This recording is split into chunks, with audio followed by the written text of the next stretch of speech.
Sir నమస్తే sir. నమస్కారం. ఏం పేరు సార్? నా పేరు సురేందర్ అయ్య. సురేందర్ గారు ఏం చేస్తుంటారు సార్? నేను retired RTC employee. Okay, retired RTC అది ఎంప్లాయీ. ఏపీ ఆర్టీసీ ఉండే, అచ్చా, అప్పుడు అది పోయిన తర్వాత ఇప్పుడు తెలంగాణ ఆర్టీసీ. Right right. మరి ఇప్పుడు మీకు తెలిసిన దాన్ని చూసుకుంటే ఇప్పుడు దగ్గరలో ఎంపీ ఎలక్షన్స్ రాబోతుంది, పార్లమెంట్ ఎలక్షన్స్. సో మొన్న అసెంబ్లీ ఎలక్షన్స్ అయిపోయినాయి, ఎమ్మెల్యేలు గెలిచి గవర్నమెంట్ చేంజ్ అయింది. రైట్. సో మరి ఎట్లా ఉంది సార్ ఇప్పుడు తాజా అంటే పరిస్థితులు ఎట్లా ఉన్నాయి? ఎందుకంటే ఇప్పుడు ఎంపీ ఎలక్షన్స్ చూసుకుంటే సికింద్రాబాద్ నుండి 3 అభ్యర్థులు పోటీ చేస్తున్నారు. అటు కిషన్ రెడ్డి గారు, దానం నాగేందర్ గారు, పద్మారావు గారు. సో ఎవరు గెలిచే ఛాన్స్ ఉంది ఇక్కడ? ఇప్పుడు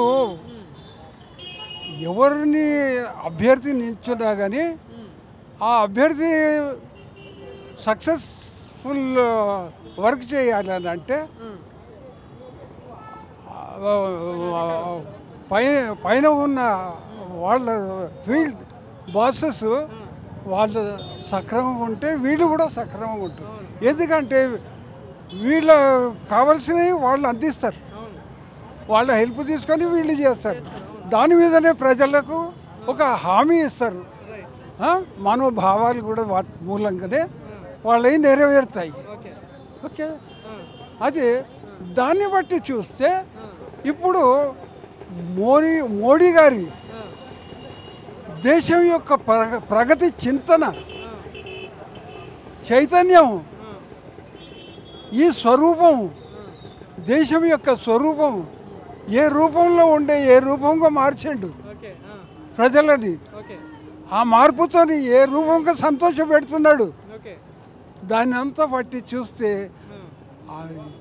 వాళ్ళు ఎవరు ఏమున్నా మనకి ఏంటంటే ఆయనకు మోడీ గారికి అనుకూలమైన పరిపాలన రావాలి మళ్ళీ అని అనుకుంటే ఇప్పుడు ఈ వచ్చే లోక్సభ ఎలక్షన్లో ఆయన పార్టీ గెలవాలని అనిపిస్తుంది.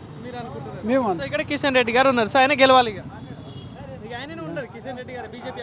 అంతే. సో అంటే గెలుస్తారు ఆయన అయితే. సో కానీ సార్ మరి అంటే అభివృద్ధి విషయంలో చూసుకుంటే ఎట్లా ఉంది సార్ మీ ఏరియాలలో చూసుకుంటే, రోడ్ల విషయంలో, వాటర్, కరెంట్ విషయంలో చూసుకుంటే? అయ్యా, ఇది ప్రజల మనోభావాలు, అందరి ఒకే మాదిరిగా ఉండవు.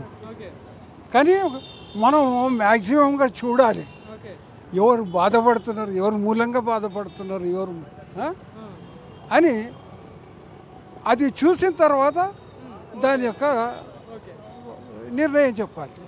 అయితే నా దీన్ని బట్టి, అనుభవం బట్టి ఇప్పుడు చూడడం ఏమిటంటే చాలా మటుకు మ్యాక్సిమంగా సాటిస్ఫాక్షన్గా ఉన్నారు. మాకు కావాల్సినవి అంతా వస్తున్నాయి. సపోర్ట్ అయితే బీజేపీ పార్టీకి. Thank you.